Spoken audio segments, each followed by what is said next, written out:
이렇게 박근혜 전 대통령 변호인단 자중질환이 지금까지 3번 정도는 있었다고 봐야 될 것 같습니다. 3번. 아무도 못 본 걸 혼자 보셨네요. 네. 3번이나 있었어요? 네, 자중질환이. 예. 최재경 전 수석이 합류되지 못한 지점. 예, 그러니까 본인이 그냥 간단하게 그냥 이렇게 거부한 거 정도로 이렇게 나오는데 최재경 전 수석한테 부탁을 했을 때는 또 맥락이 있고 그 사람이 거절하는 데까지 또 맥락이 있을 거 아니겠습니까? 그건 탄핵 이유를 말씀하시는 네, 건가요? 탄핵 이후에 변호사 선임할 때. 그렇죠. 그러니까 어허. 간단한 문제는 아니니까 뭐냐면 얘기가 되다가 엎어진 거잖아요.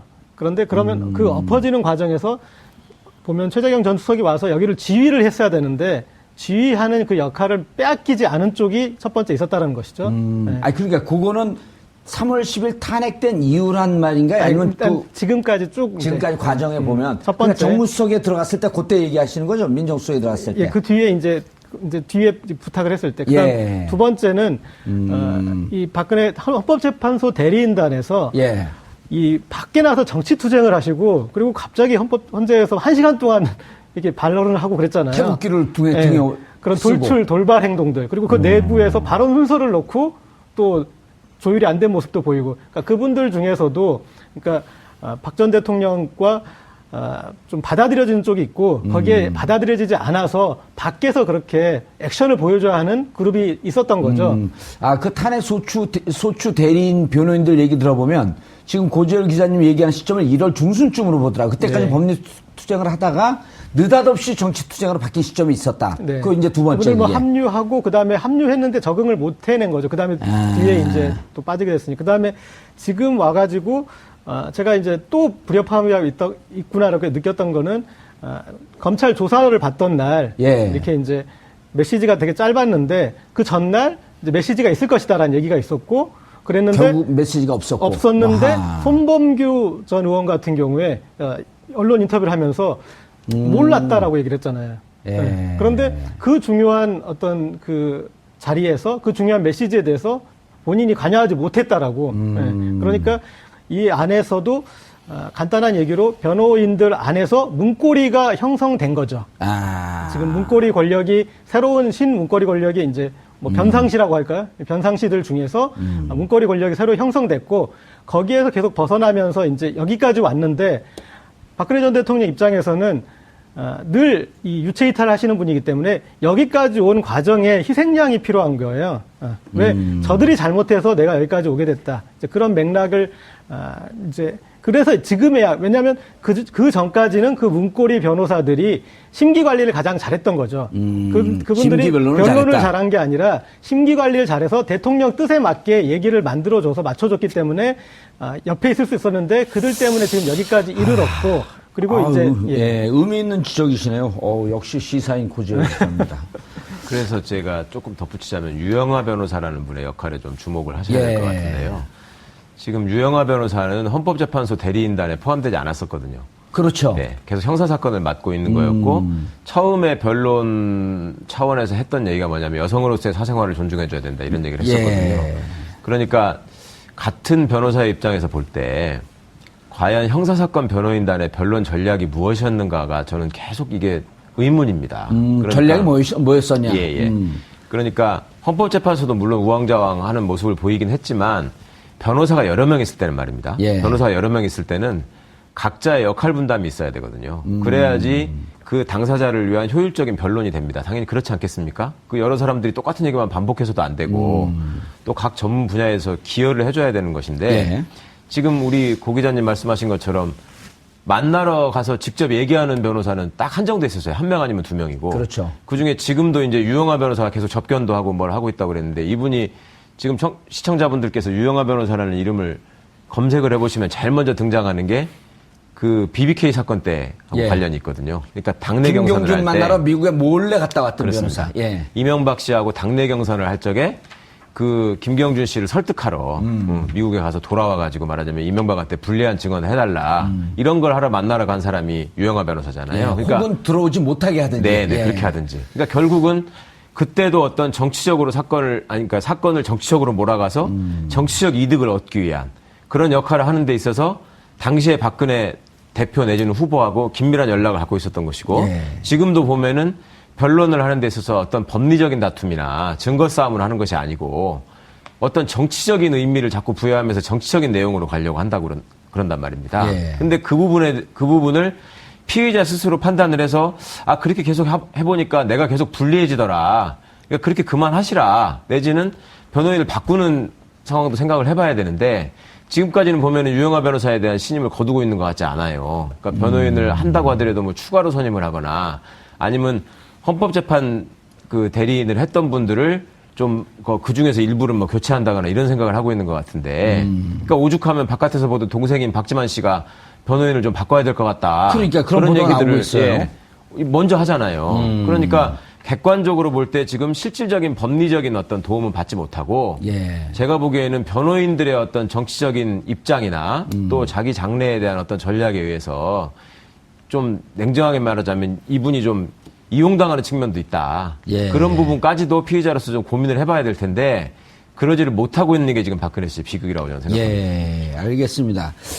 허성문 비서관님, 그러니까 지금 이제 두 분들 얘기를 이렇게 전체적으로 보면은 큰 축이 이제 두 개가 있는 거예요. 그 박근혜 전 대통령의 대변인이 유영하를 중심으로 한 이제 뭐 아까 변상시라고 표현했는데 변호인 십상시를 줄여서 이제 변상시라고 하는 것 같아요.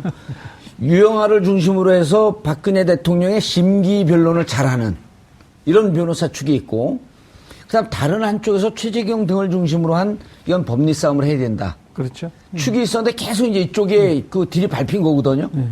그 계속 유영하 주장만 듣고 있었던 거란 말이에요. 그렇죠. 특검에 조사 나가야 된다. 헌재 재판관에 가서 출석해서 얘기해야 된다. 그런데 최재경이 3월 10일 이후에 이제 보도된 바에 따르면 합류하지 않은 것은 유영하가 너무 좌지우지하고 있기 때문에 들어가봐야 얘기 안 먹힌다. 그렇죠. 이런 보도들이 나오고 있거든요. 그렇습니다. 그 보도도 뭐 굉장히 합리적인 그 보도라고 생각을 하는데 사실은 이제 최재경 민정수석이 간둘 때 상으로 다시 한번 돌아가 보면은 유영하 변호사를 갑자기 박근혜 전 대통령이 불러들였어요. 그리고 어쨌든 그 이 형사 이제 특수본 1기죠. 그 조사에 대응하는 변호사로 지정을 한 거죠. 그리고 나서 이제 뭐 아까 변호사님 말씀처럼 뭐 여성으로 사생활 이야기도 했지만은 더 중요한 이야기 하나를 뭘 했는가 하면은 조작과 거짓으로 쌓아 올린 사상 누각이다 이 말을 했어요. 검찰 수사를. 그러고 난 다음에 어쨌든 최재경 민정수석이 간둔다는 이야기가 나오기 시작했죠. 그때 이제 세간의 추측은 그런 거였습니다. 최재경 민정수석은 검찰 내에서 굉장히 신망도 높고 어쨌든 지검장도 했고 어쨌든 뭐 자존심도 강한 그리고 박근혜 정권의 뒷설거지를 하려고 어렵게 들어온 사람인데 유영하 수준의 변호사한테 이렇게 지휘를 받는 모습은 이게 견딜 수 없는 모욕이 아닌가. 그리고 방금 말씀하셨듯이 유영하 전 변호사는 어쨌든 그런 정치투쟁 일종의 그런 모습을 가지고 또 최재경 민정수석 라인은 어쨌든 이제 검찰을 잘 아는 사람으로서 법리나 또 일부는 시인하고 일부는 방어하는 이런 전략인데 그 대충돌 그런 두 가지 측면에서 최재경 라인이 도대체 견딜 수 없었던 게 아닌가 하는 그런 게 지금까지도 계속되고 있는 것으로 그렇게 세간에서는 느끼고 있습니다. 그렇게 평가가 되는 거죠. 세간에 느끼는 건 여기서 전하지 마세요. 본인의 그 정확한 판단을 저도 얘기해 세간의 한 명입니다. 세간의 한 명이. 그런데 그러면 지금 이제 최 변호사님 작전을 바꾸거나 흐름을 틀으려고 하면 예를 들어 박지만 동생의 얘기대로 이거 도대체 객관적으로 보이는 거 아니야? 박지만 입장에서는 이거 변호인 전략 실패한 거 아니냐? 그런데 유영하만 계속 지금 접견을 가고 있단 말이에요. 이걸 확대하거나 방향을 바꿀 수 있을까요? 그러니까요. 그 과정에서 하여튼 당사자인 피의자 본인의 의사가 중요한 것인데, 그러니까 동생도 가서 뭐 이제 그 서양희 변호사, 그 부인인 서양희 변호사가 가서 접견을 했다는 거잖아요. 아마 그 동안에 쭉 접견을 안 하고 있다가 지금 가서 만난 이유는 이제 박지만 씨 의견을 좀 전달하고 서양희 변호사가 자기 중심으로 좀 변론단을 꾸려보겠다 그런 의견을 아마 제시했을 것 같아요. 근데 그거를 본인이 받아들여야지 그게 가능한 것이지. 본인이 싫다는데 바깥에서 강제로 그냥 이 사람들이랑 그냥 하라고 이렇게 할 수 있는 사람들이 지금 없잖아요. 그리고 그런 얘기를 하면은 또 오히려 레이저를 맞았을 가능성이 있기 때문에 하여튼 본인이 처음부터 자꾸 무덤을 파고 들어가고 지금 상황에서도 누가 좀 꺼내주려고 해도 자꾸 그걸 뿌리치는 이런 상황이 계속되고 있는 거 아닌가 싶어요. 그러니까 거기 들어갔으면 좀 현실을 이제 인정을 해야 되는데 답답하네. 이제 그 빵 선배로서 가서 얘기해주고 싶기도 하고. 왜냐하면 일단 징역에 들어가면 징역 표현 중에 감옥 표현 중에 꽂힌다는 표현이 있어요. 네. 그 변호인 접경 가서 많이 느껴보셨잖아요. 감옥 안에 사는 사람들 정보가 제한되어 있기 때문에 이거 아닌가 이렇게 의심하고 하게 되면 그 생각밖에 안 나는 거예요. 그렇죠. 예. 밖에서 누가 무슨 얘기를 해도 안 들어와요. 그리고 자기 유리한 쪽만 자꾸 보려고 하기 때문에 뭐 최근에 나왔던 감옥에 있을 때 불리한 쪽으로 자꾸만 보여요. 이게 나한테 그거 꽂혀갖고 그 생각만 계속 하면 교도관들이 그걸 설득하는 게 그렇게 힘이 드는데 박근혜 대통령 스타일로 제가 보면은 이건 더욱더 유영하 변호사를 찰떡같이 신봉할 위험성이 더 높다. 이렇게 보여요. 그럴 수 있겠죠. 예. 보면은 이제 박근혜 전 대통령이 이런 사건과 연루되어서 하지 않았으면 좋았던 일을 주로 한 거는 이제 10년 이후거든요. 그러니까 12월 3일까지 이제 3차 대국민 담화까지 담화의 과정은 조금씩 잘못에 대해서 인정하고, 더 예. 깊이 있게 인정하는 과정이었어요. 마지막 담화에서는 하야 그렇죠. 그 플랜까지도 달라, 프로세스까지 달라 이렇게 얘기했잖아요. 네. 그러니까 거기는 아주 정상 과정이었는데 갑자기 이제 신년에서 기자들 불려가지고 뭐 완전히 엮인 것이라니. 예. 그다음에 또 정규제 TV에 출연을 해서 처음부터 기획된 일이 아닌가 싶다. 뭐 이런 표현으로 이렇게 가던 거. 그러니까 만약에 이제 재판이나 이런 거에 있는 어떤 그 피의자에 대해서 정상적인 변호인이라면 그런데 나가서 그런 식으로 얘기할 이 필요가 없다라고 말렸을 일이잖아요. 그런데 그렇게 본인 속풀이를 그냥 이렇게 하게 내비둔 어떤 그런 이제 법률 조언단 그들이 이렇게 검찰 조사는 응하지도 않으면서. 네. 여론이 이제 그러니까 여론전으로 풀려고 했던 것들, 이제 그런 것들을 이렇게 진행했던 것에 대해서 이제 문제 제기가 좀 본격적으로 나오는 것 같고, 예. 그리고 이제서야 이제 사람이 좀 이렇게 고립되거나 감옥이나 군대 가 보면은 그래도 이제 드디어 피가 물보다 진하다라는 생각을 좀 하게 되지 않습니까? 그러니까 드디어 이제 박지만 서양희 부부가 좀 역할이 나오면서 그러다 보면은 가장 지금까지 문고리에 있었던 사람과의 충돌이 불가피할 수밖에 없고 그래서 지금 이제 유영하 변호인에 대해서 비토가 이제 좀 본격적으로 나오는 것 같습니다. 알겠습니다. 피가 물보다 진하는 상황이 돼갖고 근데 우리가 왜 박근혜 전 대통령 걱정해 주죠? 하도 한심한 일만 하니까. 네. 아니 제가 뭐 친해서 이렇게 같이 술 한잔 먹거나 그런 자리 아니어도 이제 이렇게 오다 가다 좀 몇 번 만났거든요, 박지만 씨를. 네. 이 기회에 연락했고 좀 감옥 어드바이스를 좀 해줄까요? 왜냐면 좀 답답하긴 해요, 진짜. 자꾸만 죽을 게만 내니까. 그렇죠. 그런데, 자, 안에서 이제 만약 계속 부인하면, 예. 유영하는 만주 변호사인 저도 이길 것 같아요. 느낌이. 그런데, 대질신문을 할까요, 안 할까요? 김기춘, 예를 들어 안종범, 정호성, 최순실, 장시호, 여기 대질신문을 해야 될 필요가, 이재용. 제일 대질신문이 필요한 사람은 이재용 씨죠. 이재용이죠. 예. 준 사람, 받은 사람. 예. 준 사람, 받은 사람의 얘기가 지금 돈이 오간 건 맞은데. 예. 왜 돈을 줬고 왜 받았는지에 대한 설명이 완전히 다른 거 아닙니까, 지금? 한쪽은 내가 협박당해가지고 뜯긴 거다. 이렇게 지금 이재용 씨는 얘기하고 그렇죠. 있는 거고. 예. 예. 그게 아니고 박근혜 씨 쪽에서는 선이다. 예. 정부 정책으로 해서 협조를 부탁했을 뿐이다. 예. 이렇게 얘기하고 있잖아요. 그러니까 뇌물도 아니라고 하고 삼성을 봐준 적도 없다라고 지금 얘기를 하고 있는데 그러니까 서로 혜택을 받은 게 없다라는 얘기는 공통적으로 하면서 예. 돈이 오간 거에 대해서는 그럼 인정하고. 혜택 받은 것도 없는데 왜 돈을 줬냐라고 하니까 이재용 씨는 나는 그러니까 협박당해서 뜯긴 겁니다라는 나름대로는 논리적인 지금 예. 얘기를 하고 있는 거예요. 예. 그런데 박근혜 씨 쪽에서는 아니 그건 나는 협박을 한 적도 없고 협조를 부탁했을 뿐이고 예. 자발적으로 돈을 낸 것이다라는 얘기를 하고 있거든요. 돈의 성격만 놓고 보더라도. 그러면 자발적으로 낸 건지 뜯긴 건지에 대해서는 최소한 확인을 해봐야 되는 것이고 그다음에 그렇게 얘기하는 사람들의 배경으로 과연 외곽으로 오간 얘기가 없었나. 지금 보면은 영장기재 범죄 사실에도 안가로 수시로 불렀다는 거잖아요. 이재용 씨를 순간순간마다 불러가지고 삼성이 이런 현안이 있지 않냐. 내가 도와주겠다라는 취지의 얘기를 했다는 것이고 지금 검찰의 판단은 지금 박근혜 대통령은 박근혜 씨의 입장은 그런 게 아니고 삼성이라는 게 중요한 기업이니까 그런 얘기를 대통령이 할 수도 있는 거 아니냐 이런 얘기만 지금 일관하고 있었거든요. 그러니까 그런 부분들에 대해서 지금 별도로 조사하고 확보돼 있는 증거가 있기 때문에 둘 다 구속이 된 거잖아요. 그러면 일단 둘이를 앉혀놓고 과연 둘이가 왜 한쪽은 뜯겼다고 그러고 한쪽은 그게 아니라고 하는 건지라도 확인을 하는 게 수사의 아주 기본 중에 기본입니다. 근데 이건 만약에 그렇게 하지 않으면 제가 전에 다른 자리에서도 한번 말씀을 드렸었는데 법정에서 이재용 변호인단 쪽에서라도 대질신문을 해달라고 요청해야 되는 사안이에요, 이거는. 워낙 원칙적인 문제이기 때문에. 그러니까 본인의 형량이 달려있는 거니까. 그렇죠. 이재용 씨 입장에서도 되게 절실하죠. 왜 이게 이렇게 됐는지에 대해서 자기는 얘기를 해야 되니까. 그러니까 그 검찰에서도 사실은 그런 거를 한번 대질을 시켜가지고 어떻게 얘기하는지를 확인해 둘 필요가 있습니다. 그러니까 둘이 말을 맞추면 맞추는 대로, 맞추지 않으면 맞추지 않는 대로 굉장히 의미가 있거든요. 그러니까 그런 것들이 이제 검찰 입장에서는 어떻게 보면 꼭 확실히 확보해야 될 진술조교 중에 하나이기 때문에. 둘은 대질신문 시킬 가능성이 있다. 원칙대로라면 꼭 시켜야 됩니다. 그런데 이른바 이제 죄수의 딜레마라고 하면서 두 공범을 분리시켜 놨을 때 자백할 가능성이 높다.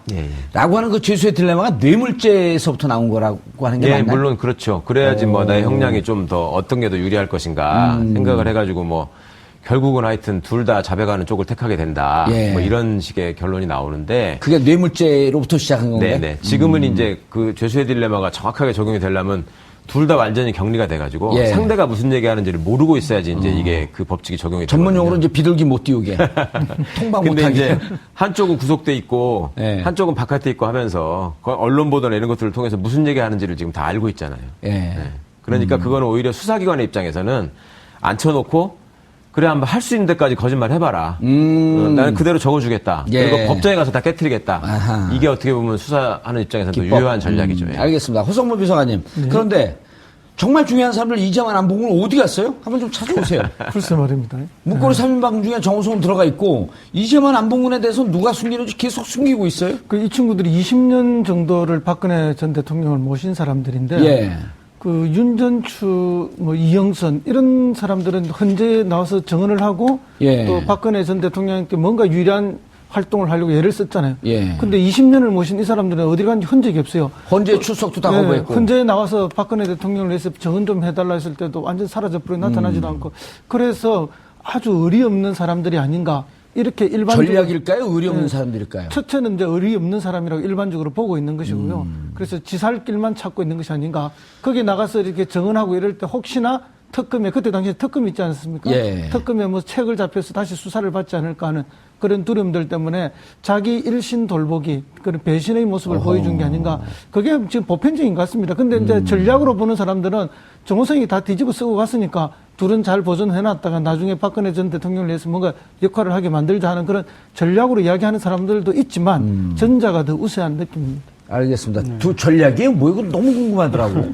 저는 아직 이 의리 없는 사람의 그런 행위로 속단하기는 조금 이른 것 같습니다. 뭔가 뒤에서 작전을 계속 짜고 있는 것 같아요. 그러니까 지금 이렇게 의리를 저버리고 이렇게 살아날 그럴 판도 아닌 것 같고, 그래서 그런데 이제 이들이 협조해 준 것은 어디까지일까? 그리고 이제 어떤 그런 얘기가 또 있었습니다. 박근혜 전 대통령 청와대 시절에 우리가 이제 문고리 3인방이라고 그러는데 그게 시간이 지날수록 정호성으로 수렴되었었다는 이제 문고리 1인방이 돼버린 거죠. 이렇게요. 왜냐하면은 그 정호성 전 비서관으로 수렴될 수밖에 없었던 것이 최순실 씨와의 메신저 역할을 정호성 전 비서관이 했었기 때문에, 그리고 그 일의 성격상 남들과 더 상의하면 좋은 일이 아닙니다. 그러니까 정확하게 둘 사이에 연락관 역할만 했을 때 그러면은 안봉근 이재만은 소외될 수밖에 또 없었을 것 같고, 그런 다음에, 그런데 이 둘은 또 이 개인 비리 문제로 지적된 부분들도 있습니다. 그래서 특검이든 검찰이든,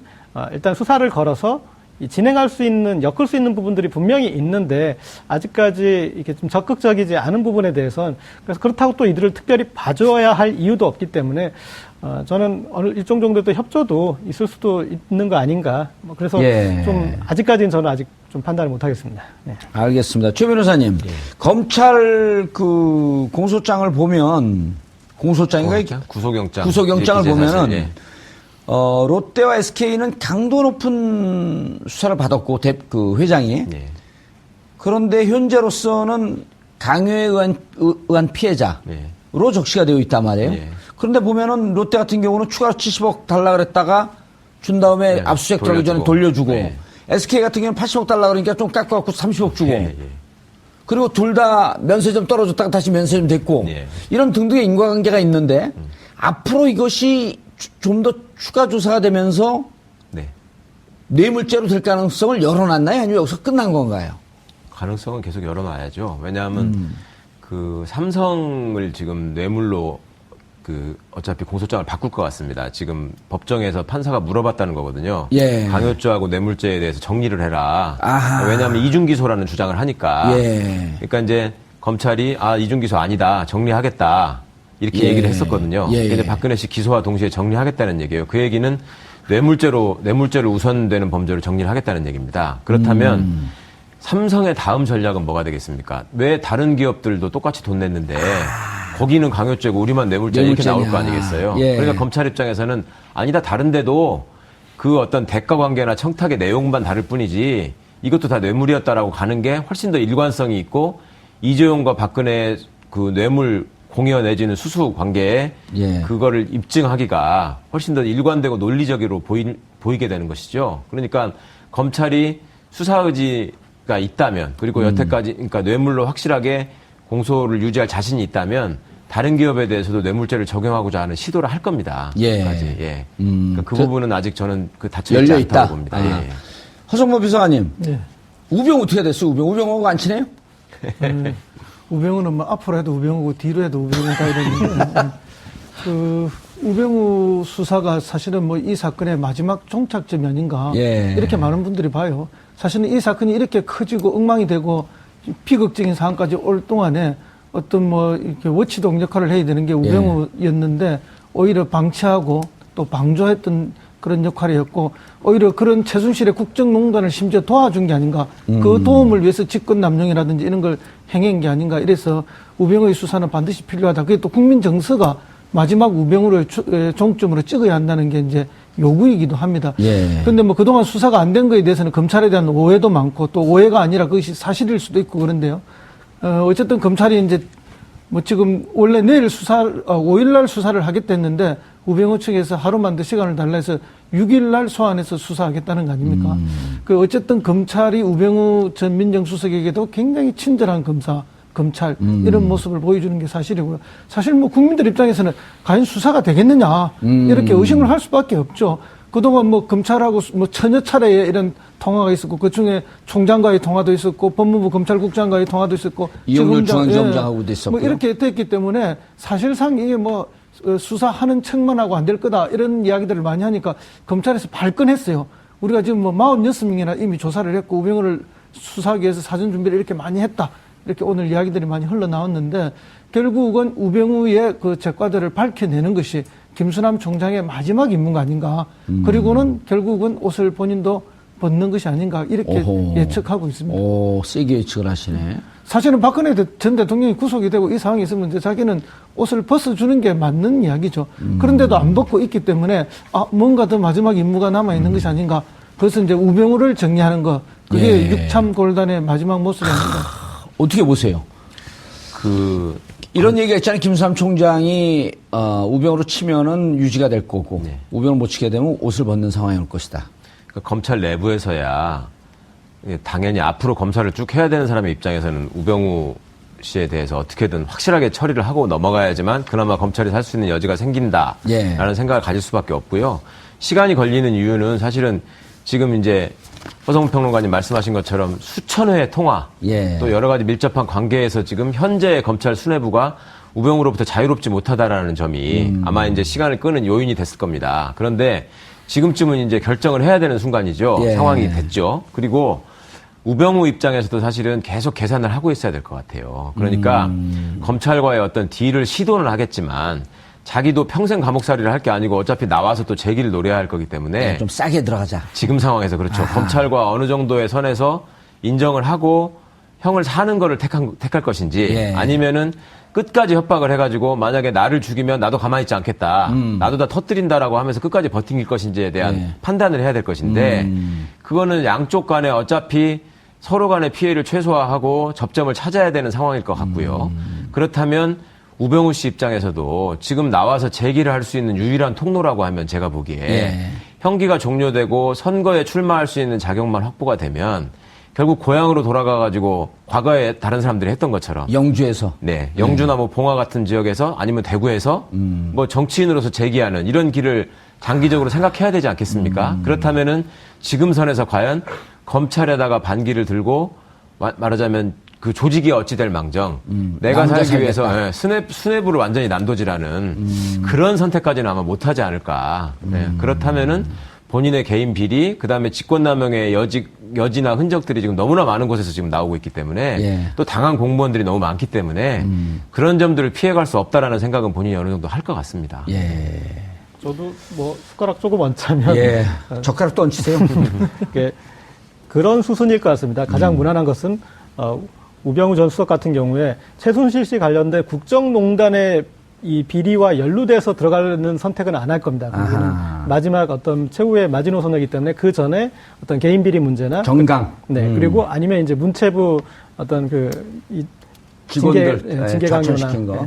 그리고 조금 더 가면은 세월호 수사에 대한 어떤 관여한 그 부분까지 그렇죠, 하면서 이제 어느 정도 사법 처리가 될 것이고 김수남 총장 같은 경우에는 이제 이전에 노무현 전 대통령 수사 지휘했던 임채진 총장 그리고 김대중 전 대통령 당시에 홍삼 트리오 그 아들 문제 이렇게 수사 지휘했던 이명대 총장이 뒤에 사퇴했듯이 이제 우병우 건까지 우병우가 그렇게 구속이 되면은 그 다음에 이제 사퇴를 함으로써 그 뒤에 우병우와 관련돼서 검찰까지 건드리지 못하게 나의 사퇴로 이제 어떤 검찰에 대한 이거는 가름하자 이제 그 정도에서 마무리가 되지 않을까 싶습니다. 강제로 그냥 이 사람들이랑 그냥 하라고 이렇게 할 수 있는 사람들이 지금 없잖아요. 그리고 그런 얘기를 하면은 또 오히려 레이저를 맞았을 가능성이 있기 때문에 하여튼 본인이 처음부터 자꾸 무덤을 파고 들어가고 지금 상황에서도 누가 좀 꺼내주려고 해도 자꾸 그걸 뿌리치는 이런 상황이 계속되고 있는 거 아닌가 싶어요. 그러니까 거기 들어갔으면 좀 현실을 이제 인정을 해야 되는데 답답하네. 이제 그 빵 선배로서 가서 얘기해주고 싶기도 하고. 네? 왜냐하면 일단 징역에 들어가면 징역 표현 중에 감옥 표현 중에 꽂힌다는 표현이 있어요. 그 변호인 접경 가서 많이 느껴보셨잖아요. 감옥 안에 사는 사람들 정보가 제한되어 있기 때문에 이거 아닌가 이렇게 의심하고 하게 되면 그 생각밖에 안 나는 거예요. 그렇죠. 밖에서 누가 무슨 얘기를 해도 안 들어와요. 그리고 자기 유리한 쪽만 자꾸 보려고 하기 때문에 뭐 최근에 나왔던 감옥에 있을 때 불리한 쪽으로 자꾸만 보여요. 이게 나한테 그래 그 꽂혀갖고 그 생각만 계속 하면 교도관들이 그걸 설득하는 게 그렇게 힘이 드는데 박근혜 대통령 스타일로 제가 보면은 이건 더욱더 유영하 변호사를 찰떡같이 신봉할 위험성이 더 높다. 이렇게 보여요. 그럴 수 있겠죠. 보면은 이제 박근혜 전 대통령이 이런 사건과 연루되어서 하지 않았으면 좋았던 일을 주로 한 거는 이제 신년 이후거든요. 그러니까 12월 3일까지 이제 3차 대국민 담화까지 담화의 과정은 조금씩 잘못에 대해서 인정하고 더 깊이 있게 인정하는 과정이었어요. 마지막 담화에서는 그렇죠. 그 플랜까지도 달라, 프로세스까지 달라 이렇게 얘기했잖아요. 그러니까 거기는 아주 정상 과정이었는데 갑자기 이제 신년에서 기자들 불려가지고 뭐 완전히 엮인 것이라니. 그다음에 또 정규제 TV에 출연을 해서 처음부터 기획된 일이 아닌가 싶다. 뭐 이런 표현으로 이렇게 가던 거. 그러니까 만약에 이제 재판이나 이런 거에 있는 어떤 그 피의자에 대해서 정상적인 변호인이라면 그런데 나가서 그런 식으로 얘기할 이 필요가 없다라고 말렸을 일이잖아요. 그런데 그렇게 본인 속풀이를 그냥 이렇게 하게 내비둔 어떤 그런 이제 법률 조언단 그들이 이렇게 검찰 조사는 응하지도 않으면서 여론 이제 그러니까 여론전으로 풀려고 했던 것들 이제 그런 것들을 이렇게 진행했던 것에 대해서 이제 문제 제기가 좀 그러니까 이 안에서도 간단한 얘기로 변호인들 안에서 문고리가 형성된 거죠. 지금 문고리 권력이 새로운 신문고리 권력이 이제 뭐 변상시라고 할까요? 변상시들 중에서 문고리 권력이 새로 형성됐고 거기에서 계속 벗어나면서 이제 여기까지 왔는데 박근혜 전 대통령 입장에서는 늘 이 유체 이탈을 하시는 분이기 때문에 여기까지 온 과정에 희생양이 필요한 거예요. 왜 저들이 잘못해서 내가 여기까지 오게 됐다. 이제 그런 맥락을 이제 그래서 지금에야 왜냐하면 그 전까지는 그 문고리 변호사들이 심기 관리를 가장 잘했던 거죠. 그분들이 변론을 잘한 게 아니라 심기 관리를 잘해서 대통령 뜻에 맞게 얘기를 만들어줘서 맞춰줬기 때문에 옆에 있을 수 있었는데 그들 때문에 지금 여기까지 이르렀고 그리고 이제 의미 있는 지적이시네요. 역시 시사인 고지였습니다. 그래서 제가 조금 덧붙이자면 유영하 변호사라는 분의 역할에 좀 주목을 하셔야 될 것 같은데요. 지금 유영하 변호사는 헌법재판소 대리인단에 포함되지 않았었거든요. 그렇죠. 네, 계속 형사사건을 맡고 있는 거였고 처음에 변론 차원에서 했던 얘기가 뭐냐면 여성으로서의 사생활을 존중해줘야 된다 이런 얘기를 했었거든요. 그러니까 같은 변호사의 입장에서 볼 때 과연 형사사건 변호인단의 변론 전략이 무엇이었는가가 저는 계속 이게 의문입니다. 그러니까, 전략이 뭐였었냐? 예. 그러니까 헌법재판소도 물론 우왕좌왕하는 모습을 보이긴 했지만 변호사가 여러 명 있을 때는 말입니다. 변호사가 여러 명 있을 때는 각자의 역할 분담이 있어야 되거든요. 그래야지 그 당사자를 위한 효율적인 변론이 됩니다. 당연히 그렇지 않겠습니까? 그 여러 사람들이 똑같은 얘기만 반복해서도 안 되고 또 각 전문 분야에서 기여를 해줘야 되는 것인데 지금 우리 고 기자님 말씀하신 것처럼 만나러 가서 직접 얘기하는 변호사는 딱 한정돼 있었어요. 한 명 아니면 두 명이고. 그렇죠. 그중에 지금도 이제 유영하 변호사가 계속 접견도 하고 뭘 하고 있다고 그랬는데 이분이 지금 시청자분들께서 유영하 변호사라는 이름을 검색을 해보시면 제일 먼저 등장하는 게 그 BBK 사건 때하고 관련이 있거든요. 그러니까 당내 경선을 할 때. 김경준 만나러 미국에 몰래 갔다 왔던 그렇습니다. 변호사. 이명박 씨하고 당내 경선을 할 적에 그 김경준 씨를 설득하러 미국에 가서 돌아와가지고 말하자면 이명박한테 불리한 증언을 해달라 이런 걸 하러 만나러 간 사람이 유영하 변호사잖아요. 그러니까 혹은 들어오지 못하게 하든지. 네, 그렇게 하든지. 그러니까 결국은 그때도 어떤 정치적으로 그러니까 사건을 정치적으로 몰아가서 정치적 이득을 얻기 위한 그런 역할을 하는 데 있어서 당시에 박근혜 대표 내지는 후보하고 긴밀한 연락을 갖고 있었던 것이고 지금도 보면은 변론을 하는 데 있어서 어떤 법리적인 다툼이나 증거 싸움을 하는 것이 아니고 어떤 정치적인 의미를 자꾸 부여하면서 정치적인 내용으로 가려고 한다고 그런단 말입니다. 근데 그 부분을 피의자 스스로 판단을 해서 그렇게 계속 해보니까 내가 계속 불리해지더라. 그러니까 그렇게 그만하시라. 내지는 변호인을 바꾸는 상황도 생각을 해봐야 되는데 지금까지는 보면은 유영하 변호사에 대한 신임을 거두고 있는 것 같지 않아요. 그러니까 변호인을 한다고 하더라도 뭐 추가로 선임을 하거나 아니면 헌법재판 그 대리인을 했던 분들을 좀 그 중에서 일부를 뭐 교체한다거나 이런 생각을 하고 있는 것 같은데 그러니까 오죽하면 바깥에서 보던 동생인 박지만 씨가 변호인을 좀 바꿔야 될 것 같다. 그러니까 그런 얘기들을 있어요. 먼저 하잖아요. 그러니까 객관적으로 볼 때 지금 실질적인 법리적인 어떤 도움은 받지 못하고 제가 보기에는 변호인들의 어떤 정치적인 입장이나 또 자기 장래에 대한 어떤 전략에 의해서 좀 냉정하게 말하자면 이분이 좀 이용당하는 측면도 있다. 그런 부분까지도 피의자로서 좀 고민을 해봐야 될 텐데 그러지를 못하고 있는 게 지금 박근혜 씨의 비극이라고 저는 생각합니다. 알겠습니다. 허정문 비서관님, 그러니까 지금 이제 두 분들 얘기를 이렇게 전체적으로 보면은 큰 축이 이제 두 개가 있는 거예요. 그 박근혜 전 대통령의 대변인이 유영하를 중심으로 한 이제 뭐 아까 변상시라고 표현했는데 변호인 십상시를 줄여서 이제 변상시라고 그런 것 같아요. 유영하를 중심으로 해서 박근혜 대통령의 심기 변론을 잘하는 이런 변호사 축이 있고, 그다음 다른 한쪽에서 최재경 등을 중심으로 한 이건 법리 싸움을 해야 된다. 그렇죠. 축이 있었는데 계속 이제 이쪽에 그 딜이 밟힌 거거든요. 그 계속 유영하 주장만 듣고 있었던 거란 말이에요. 그렇죠. 특검에 조사 나가야 된다. 헌재 재판관에 가서 출석해서 얘기해야 된다. 그런데 최재경이 3월 10일 이후에 이제 보도된 바에 따르면 합류하지 않은 것은 유영하가 너무 좌지우지하고 있기 때문에 들어가봐야 얘기 안 먹힌다. 이런 보도들이 나오고 있거든요. 그렇습니다. 그 보도도 뭐 굉장히 합리적인 그 보도라고 생각을 하는데. 박근혜 전 대통령 변호인단 자중질환이 지금까지 3번 정도는 있었다고 봐야 될 것 같습니다. 3번. 아무도 못 본 걸 혼자 보셨네요. 3번이나 있었어요? 네, 자중질환이. 최재경 전 수석이 합류되지 못한 지점. 그러니까 본인이 그냥 간단하게 그냥 이렇게 거부한 거 정도로 이렇게 나오는데 최재경 전 수석한테 부탁을 했을 때는 또 맥락이 있고 그 사람이 거절하는 데까지 또 맥락이 있을 거 아니겠습니까? 그건 탄핵 이유를 말씀하시는 건가요? 탄핵 이후에 변호사 선임할 때. 그렇죠. 그러니까 간단한 문제는 아닌가. 뭐냐면 얘기가 되다가 엎어진 거잖아요. 그런데 그러면 그 엎어지는 과정에서 보면 최재경 전 수석이 와서 여기를 지휘를 했어야 되는데 지휘하는 그 역할을 빼앗기지 않은 쪽이 첫 번째 있었다는 것이죠. 아니 그러니까 그거는 3월 10일 탄핵된 이유란 말인가요? 아니면 또 지금까지 쭉 지금까지 과정에 보면 첫 번째 그러니까 정무수석에 들어갔을 때 그때 얘기하시는 거죠? 민정수석에 들어갔을 때. 그 뒤에 이제 이제 뒤에 부탁을 했을 때. 그다음 예. 두 번째는 이 박근혜 헌법재판소 대리인단에서 이 밖에 나서 정치 투쟁을 하시고 그리고 갑자기 헌재에서 1시간 동안 이렇게 반론을 하고 그랬잖아요. 태극기를 등에 그런 쓰고. 돌출 돌발 행동들 그리고 그 내부에서 발언 순서를 놓고 또 조율이 안 된 모습도 보이고 그러니까 그분들 중에서도 그러니까 박 전 대통령과 좀 받아들여지는 쪽이 있고 거기에 받아들여지지 않아서 밖에서 그렇게 액션을 보여줘야 하는 그룹이 있었던 거죠.